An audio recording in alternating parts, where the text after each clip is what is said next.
ऐसा कहा और माना दोनों जाता है कि शादी के बाद किसी भी औरत को पराये आदमी की तरफ और किसी भी आदमी को पराई औरत को उस नज़र से नहीं देखना चाहिए। लेकिन सच तो यही है कि ऐसा केवल कहा और माना जाता है, और जो कुछ भी दुनिया में कहा और माना जाता है वैसा होता भी हो, ऐसा बहुत कम होता है। मोहल्ले में कई सारे घर थे, कई सारे बच्चे, कई सारे अंकल और कई सारी आंटियां थीं। शाम को सारी बूढ़ी आंटियां इकट्ठा होकर अपने अपने घरों की बहुओं की बुराई करती थीं, और जब भी मोहल्ले भर की भाभियां इकट्ठा होती थीं तो वो उन बूढ़ी आंटियों की बुराई करती थीं। अपने पतियों के बारे में एक दूसरे को बताती थीं। कुछ भाभियां जो करीबी सहेलियां बन गई थीं, वो अपने दिन और रात दोनों के किस्से डिटेल में एक दूसरे को बताती और खुश होती थीं। मेरी उम्र अब मोहल्ले वाले बच्चों के साथ खेलने से थोड़ी सी ज़्यादा हो गई थी। मैंने कॉलेज जाना शुरू कर दिया था। हम लोगों का घर तीसरी मंजिल पर था। सामने वाला घर वहां से एकदम साफ दिखाई देता था। सामने एक भैया भाभी रहते थे। भैया के मम्मी पापा साल में एक दो बार घर पर आया करते थे। भैया किसी ऑफिस में काम करते थे और भाभी एक स्कूल में अंग्रेजी पढ़ाती थी।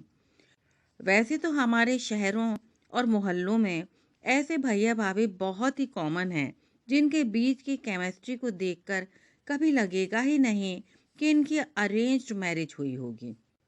सामने वाली कविता भाभी और जतिन भैया ऐसे ही थे। जब भी वो घर आते तो मम्मी हमेशा उनकी नज़र उतारती और उनके हम दो हमारे तीन होने वाले प्लान के बारे में याद दिलाती, जिस पर वो दोनों शर्माते हुए ठीक वैसा ही रिएक्ट करते जैसा कि अमूमन शहरों और मोहल्लों में किया जाता है। मेरी भैया और भाभी से बहुत पटती थी। कभी ऐसा लगा ही नहीं कि वे सगे भैया नहीं हैं। वो लोग अक्सर शाम को गली में जगह बनाकर नेट डालकर बैडमिंटन खेलते थे। कई बार कविता भाभी भी मेरे और भैया के साथ खेलती। हम लोगों को रोज खेलते हुए देखकर मोहल्ले की कई और भाभियों को ये ख्याल आया कि वो अपने पहले बच्चे के बाद थोड़ा बदल गई हैं। इसलिए अपने आप को पहले जैसा करने के लिए उन्होंने भी खेलना शुरू कर दिया था। एक बार मम्मी की तबीयत बहुत खराब हुई तो भैया ही मम्मी को रात में लेकर अस्पताल गए। मम्मी को डायबिटीज डिटेक्ट हुआ, जिसको सुनकर मैं बहुत देर तक रोता रहा। तो भाभी ने मुझे वैसे ही समझाया जैसे मम्मी समझाती थी। मम्मी की तबीयत खराब होने के बाद से भाभी ही जैसे मेरी मम्मी हो गई थी। रोज एक बार घर आना जाना, हाल पूछना। शुरू में तो भैया भी रोज आते थे, लेकिन धीरे धीरे उनका रोज का आना केवल संडे संडे आने तक रह गया। लेकिन भाभी रोज शाम को आती रहीं।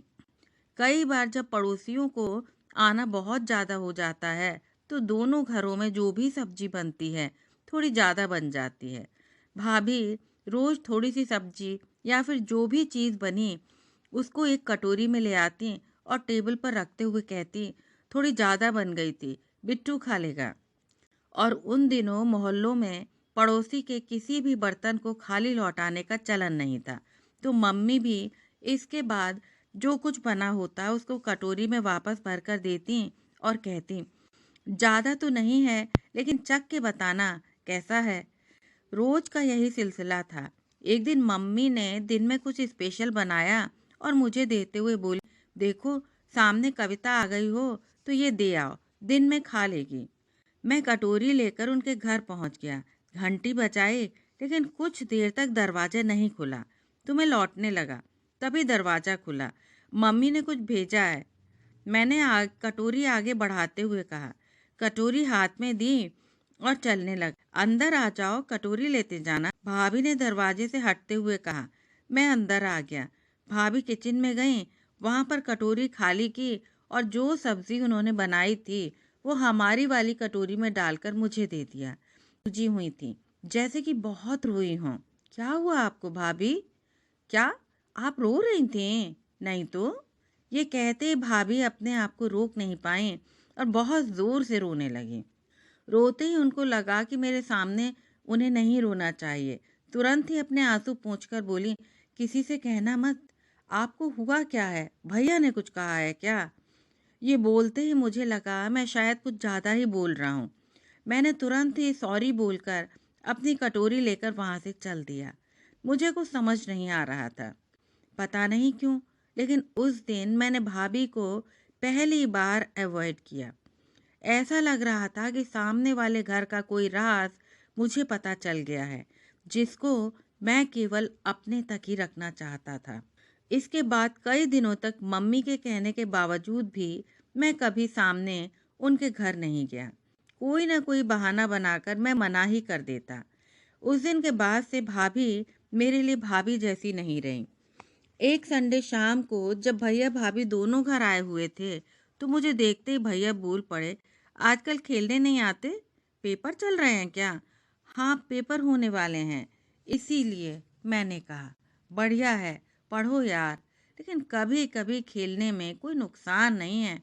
भैया ने मम्मी की तरफ देखते हुए कहा, आंटी कल से पक्का भेजिएगा बिट्टू को। कविता भाभी ने मम्मी का हाथ पकड़ते हुए कहा और मेरी तरफ देखा। जिन लड़ाइयों के बिना न दुनिया चलती है और न ही घर। अगले दिन फिर से मम्मी ने कुछ दिया, मैं गया और घंटी बजाई। भाभी ने दरवाजा खोला। मैंने उनकी नज़र बचाकर उनकी आंखों में देखा। दूर दूर तक आंसू नहीं थे। मैंने कटोरी बढ़ाई। भाभी ने अंदर घर में बुलाया। कटोरी में कुछ भरा और कटोरी वापस दे दी। मैं वापस आने के लिए चलने लगा, तभी भाभी ने पीछे से आवाज़ लगाई। मैंने कहा, भाभी ने मुझे सामने सोफे पे बैठने का इशारा किया और मेरे पास आकर बैठ गई। तुम्हें पता है क्यों रो रही थी मैं उस दिन? नहीं, भैया से झगड़ा हुआ होगा ना। मम्मी भी कभी कभी ऐसे ही रोती थी जब हम छोटे थे। मैंने वैसे ही कहा जैसे मुझे सब पता हो, और मैं सामने टीवी की तरफ देखने लगा। नहीं, ये बहुत अच्छे हैं, मुझे बहुत खुश रखते हैं, हर एक छोटी छोटी बड़ी बात का ख्याल रखते हैं।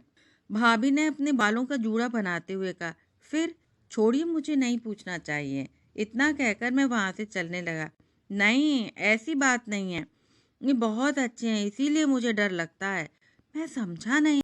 तुम किसी से कहोगे तो नहीं? नहीं, मुझे मालूम है तुम नहीं कहोगे, भाभी ने कहा। ये सुनकर मुझे थोड़ा बुरा लगा। भाभी ने दोबारा बोलना शुरू किया। शादी से पहले मैं एक लड़के को बहुत प्यार करती थी। वो हम लोगों की कास्ट का नहीं था। जिस दिन मेरी शादी हुई, उसके अगले दिन ही उसने उसने उसकी कभी कभी बहुत याद। इतना कहते कहते भाभी बहुत जोर जोर से रोने लगी। मैंने उनको चुप कराना ठीक नहीं समझा, लेकिन जब वो बहुत देर तक चुप नहीं हुई, तो मैं सामने किचन से पानी लेकर आया और उनकी तरफ बढ़ाया। पानी पीकर उन्होंने मुझे बहुत जोर से पकड़ लिया। फिर बहुत देर तक रोती रहीं। उतनी देर ना मैं अपने आप को छुड़ा पाया, ना ही मेरा मन किया। जब वो बहुत देर तक रो लीं, तो बोली, हम लोग सब कुछ तो सबको नहीं बता सकते ना, कुछ रह जाता है हमेशा। मैं समझा नहीं। आप सब तो बता रही हो मुझे। हाँ, लेकिन सब तो नहीं बता सकती ना। कुछ हमेशा ऐसा होता है जो हम किसी से भी नहीं कह पाते, किसी से भी नहीं। मैं नहीं मानता, तुम नहीं समझोगे। जब बड़े होगे तब समझ आए। भाभी ने अपने बचे हुए आंसू चुन्नी से पोंछे और सामने बेसिन में मुंह धोया। मुझे अपने पास बुलाकर गले लगा लिया। हम यूं ही कुछ देर बिना बोले ऐसे ही बैठे रहे, एक दूसरे की सांसें सुनते हुए। मैं पहली बार किसी के ऐसे गले लगा था। मुझे एक बार भी गलत और सही का ख्याल नहीं आया। उस दिन के बाद से मैं भाभी के लिए बिट्टू से थोड़ा बड़ा हो गया। बाकी मोहल्ले और अपने घर के लिए मैं अभी भी बिट्टू ही था। सालों के बीतने से भले उम्र बढ़ती हो, लेकिन बड़े तो हम ऐसे ही किसी दोपहर, शाम या रात में एकदम से हो जाते हैं। वो बात अलग है कि मोहल्ले वाले लड़कियों के बड़े होने पर ज़्यादा ध्यान देते हैं। उस दिन जब मैं वापस घर आया तो मम्मी ने पूछा, बड़ी देर कर दी? भाभी सब्जी बना रही थी। उन्होंने कहा 20 मिनट रुक कर जाओ, होने वाली है, इसीलिए देर हो गई। ये झूठ बोलने से पहले मुझे एक भी सेकंड सोचना नहीं पड़ा। उस दिन शाम को भाभी बैडमिंटन खेलने आई। सब कुछ इतना नॉर्मल था कि मुझे लगा कि दिन में जो हुआ सपना था। बीच बीच में मेरी नज़र मिलती तो हम दोनों बस उतना मुस्कुराते जितना बस मैं और वो ही देख पाते। आंसू बड़े अजीब होते हैं। अक्सर रिश्ते टूटते वक्त अपनी शक्ल दिखाते हैं, तो कभी कभार आंसू रिश्ते की शुरुआत करते हैं। हमारे रिश्ते की शुरुआत ऐसे ही हुई थी। वैसे तो वो मेरी भाभी ही थी, लेकिन उस दिन के बाद से मुझे पहली बार लगा कि भाभी भाभी से कुछ ज़्यादा भी हो सकती हैं। इसके बाद न मैंने उस लड़के के बारे में कभी पूछा, न ही भाभी ने मुझे कुछ बताया। लेकिन जब भी मैं उनके घर जाता तो केवल 5 मिनट में नहीं लौट पाता, दोस्त को भी नहीं बोल पाया। बड़ा अजीब होता है, कई छोटी छोटी बातें हम कभी किसी को नहीं बताते, और कितनी ही बड़ी बड़ी बातें इतने आराम से किसी दूसरे को बोल देते हैं। मैं जब भी उनके घर दिन में जाता और उनको कभी नमस्ते नहीं करता। हाँ, जब भी वो भैया के साथ मिलते तभी मेरे मुंह से नमस्ते निकलता। कभी भी अकेले मिलने पर ये सब फॉर्मेलिटी करनी है ऐसा लगा ही नहीं। जब कभी हम दुनिया भर की बात कर रहे होते तो बोलते बोलते भाभी कई बार एकदम से रुक जाती, मुझे अपने गले लगा के कुछ नहीं बोलती, बस रोने लगती। मेरे कितना भी पूछने पर कुछ नहीं बोलती। मैं ज़्यादा पूछने की कोशिश करता भी तो मुझसे बस इतना कहती, बस चुप रहो थोड़ी देर, कुछ बोल के सब खराब मत करो। इस बात का मतलब मैं कभी भी समझ नहीं पाता। मैं उनकी बात मान लेता। एक बार ऐसे ही जब वो रो रही थी तो मैंने कहा, एक बार आप सब बोल दो तो शायद अगली बार रोने की ज़रूरत ही ना पड़े। इसीलिए तो सब बोल नहीं सकते, सब कुछ नहीं कह सकते ना हम। कुछ चीज़ें केवल हमारी होती हैं। मुझे बार बार ये सुन के लगता कि भैया शायद उनके उतना करीब नहीं हैं जितना हम लोगों को बाहर से देखकर लगता है। इसीलिए मैंने एक बार उनसे पूछा, भैया में कोई कमी है क्या? कमी मतलब? भाभी ने पूछा। मतलब मैंने दोस्तों से सुना है कि कई बार, सॉरी मुझे नहीं पूछना चाहिए, या आप लोगों की पर्सनल बातें हैं। नहीं नहीं, पूछो। मतलब भैया ठीक तो है ना? मतलब? ठीक मतलब? ठीक मतलब बेड पे, मैंने कहा। हालांकि बोलने के बाद मैं उनसे आंखें नहीं मिला पा रहा था। वो अच्छे हैं, भाभी ने बड़े ही नॉर्मली कहा। मैं ही सही नहीं हूँ, उसको ही सोचती हूँ आज भी। इसीलिए शायद उस वक्त लड़कियां तुरंत आंखें बंद कर लेती हैं। आंखें बंद करने पर वही दिखता है जो तुम देखना चाहो। तुम अभी नहीं समझोगे, मैं सब समझता हूँ। ये सुनकर वो बहुत जोर से हंसी और बोली, सब समझते हो? कब से? मुझे समझ में आना शुरू हो चुका था कि लड़के और लड़की के बीच क्या क्या हो सकता। फिर भी मैंने सोचकर कहा, आप एक चीज बताइए मुझे। पक्का बताओगी? अब पूछूंगा। हाँ पक्का। नाम क्या था उसका? ये सुनकर वो थोड़ा हिचकिचा गई और मुझे अपने पास लाकर बोली, नाम नहीं बता सकती, कुछ और पूछ लो। नहीं, मुझे नाम बताओ। पता नहीं क्यों, मैंने थोड़ी जिद की। नहीं बता सकती, सब कुछ नहीं बताया जा सकता। उस दिन पहली बार मुझे भाभी दोस्त जैसी नहीं लगी। मुझे तो वैसे ही लगने लगी जैसे किस्से मैंने सुन रखे थे। मैं वहां से चल दिया और गुस्से में कई दिन तक उनके घर नहीं गया। मुझे यही लगता रहा कि कैसी औरत है, भैया के साथ रहकर भी उस लड़के के बारे में सोचती रहती है। और ऐसा करने वाली ये दुनिया में इकलौती नहीं है। भैया भी शायद यही करते हों। ये भी एक तरह का धोखा है जिसके साथ दुनिया ने चुपचाप रहना सीख लिया है। दो लोगों के बीच में कोई तीसरा हो, इसके लिए ज़रूरी नहीं कि सच में वहाँ तीन लोग हों। इसके कई दिन बाद जब मैं घर गया तो इससे पहले कि मैं कुछ बोलता, भाभी बोली, नाम जान के क्या करोगे? नाम की बात नहीं है, बस सब कुछ बताने की है। बता दूंगी नाम एक दिन। रहने दो, मुझे अब नहीं जानना है। मेरा गुस्सा अभी भी कम नहीं हुआ था। ठीक है, भाभी ने बोला और मुझे अपने पास बुलाकर गले लगा लिया बहुत जोर से, और मेरे कान में फुसफुसाई, गुस्से में शायद कभी आंसू ना निकलते हों, लेकिन बहुत गुस्से में अक्सर आंसू निकल आते हैं। उनके गले लगते ही मुझे बहुत जोर से रोना आ गया। मुझे उन्होंने चुप नहीं कराया, बल्कि वो भी रोने लगे। इस रोने के बीच में एक आध बार हमारे ओठ एक दूसरे को छू गए। उस छूने में ऐसा कुछ नहीं था जिससे मुझे ये एहसास हो कि मैं एक लड़का हूँ, और ना ही वो मुझे उस पल मेरी भाभी जैसी लगी। वहाँ 2 लोग थे, नहीं शायद 1 लोग, पता नहीं। शरीर जुड़कर भी कई बार 2 लोग बिल्कुल पास नहीं आ पाते। कुछ खाली छूट जाता है। जो खाली छूट जाता है, वो फासला तब तय होता है जब 2 लोग आंसू से जुड़ते हैं। जब वो उस पल के लिए रोते हैं, जो वहीं सामने उनके आंसू के साथ आंखों से चलकर गालों से होता हुआ एक दूसरे के ओठों तक फिसल रहा होता है। पहली बार एहसास होता है कि हमारे बिना कुछ किए भी कोई फासला मिट रहा है, कोई खाली जगह भर रही है। कुछ खाली जगह थी जो हमारे बीच वो भर गई थी। मेरे पास कोई सवाल नहीं बचा था और न ही भाभी के पास कोई जवाब बचा था। मुझे पता नहीं वो क्या था। उस दिन ये जो कुछ भी हुआ था, मैंने सोचा कि कभी किसी को बताऊंगा नहीं। लेकिन एक बार पल्लवी ने मुझसे बहुत जबरदस्ती करके अपनी कसम देकर पूछा कि कुछ ऐसा बताओ जो किसी को नहीं बताया।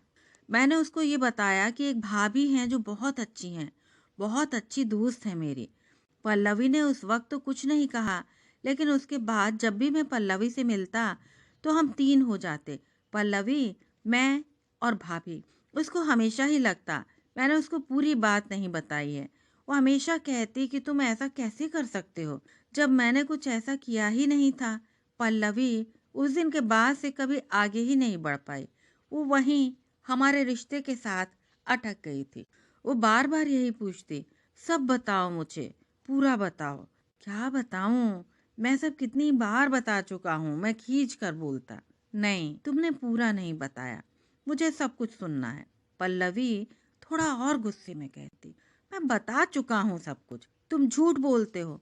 ऐसा हो ही नहीं सकता कि कुछ हुआ ना हो। ये ऐसी लड़ाई थी जिसमें मैं बार बार सच बोलकर भी झूठा साबित होता था। मैंने भाभी को ये बात बताई तो उन्होंने मुझे बहुत डांटा कि सब चीजें नहीं बोली जा सकती। तुमने क्यों बताया उसे? वो कभी नहीं समझेगी। कभी कभी कुछ लड़ाइयाँ अधूरी ही रह जाती हैं। दोनों को इसमें मजा आने लगा। पल्लवी से ये लड़ाई ऐसी थी जिसको मैं और नहीं लड़ना चाहता था। मैंने सब कुछ खत्म करने का फैसला कर लिया। आखिरी बार जब मैं पल्लवी से मिला तो मैंने कहा, मुझे एक सच बताना है तुम्हें। बताओ। पल्लवी ने हमेशा की तरह गुस्से में कहा, उस दिन वो सब कुछ हुआ था जो तुम सोच सकती हो और जो कुछ हो सकता है। ये बोलते वक्त मेरी आंखों में आंसू थे। मुझे पता ही था इतने दिनों से तुम झूठ बोल रहे थे। पल्लवी ये बोलकर उठकर चली गई। उसने वो सुन लिया था जो वो इतने दिनों से सुनना चाहती थी। बस इसके बाद हम कभी नहीं मिले। उसने कॉलेज में अपने सभी दोस्तों को मेरे और भाभी के बारे में वो सब कुछ बता दिया था, जो सब कुछ उसको सच लगता था, और वो भी सब बता दिया था जो सच हो सकता था। बात उड़ते उड़ते इतनी बढ़ गई थी जितना कि मोहल्लों में बढ़ जाया करती है। मम्मी ने मुझे भैया के यहाँ जाने से मना कर दिया। शाम का बैडमिंटन बंद हो गया। फिर भी एक दिन चुपके से भाभी के घर गया और भाभी के पास बैठकर बहुत देर तक रोया। इतनी देर तक कि जब तक पल्लवी बह नहीं गई। लेकिन ऐसा होता नहीं है। थोड़ा बहुत वो इंसान बचा रह ही जाता है, चाहे जितने भी आंसू बह जाएं। मैं कभी कभी भाभी में पल्लवी को ढूंढने की कोशिश करता, लेकिन पल्लवी कभी नहीं मिली। आंखें बंद करने पर भी नहीं। भाभी ने बहुत समझाया कि मैं उसको भूल जाऊं, और मैंने कोशिश भी बहुत की। चलने से पहले भाभी ने कहा भी, आज के बाद मिलने मत आना, सही नहीं लगता। बात शायद बहुत बढ़ गई थी। अपना ही मोहल्ला इतना बदल गया था कि मेरा मन वहाँ घुटने लगा था। इसीलिए कॉलेज के बाद शहर छोड़कर मैं दिल्ली तैयारी करने चला गया।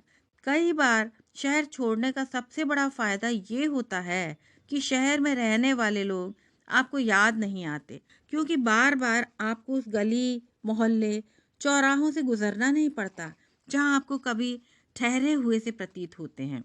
दिल्ली में मेरी दोस्ती एक बंदी से हुई। शुरू में बहुत दिनों तक मैं उसमें पल्लवी को खोजता रहा।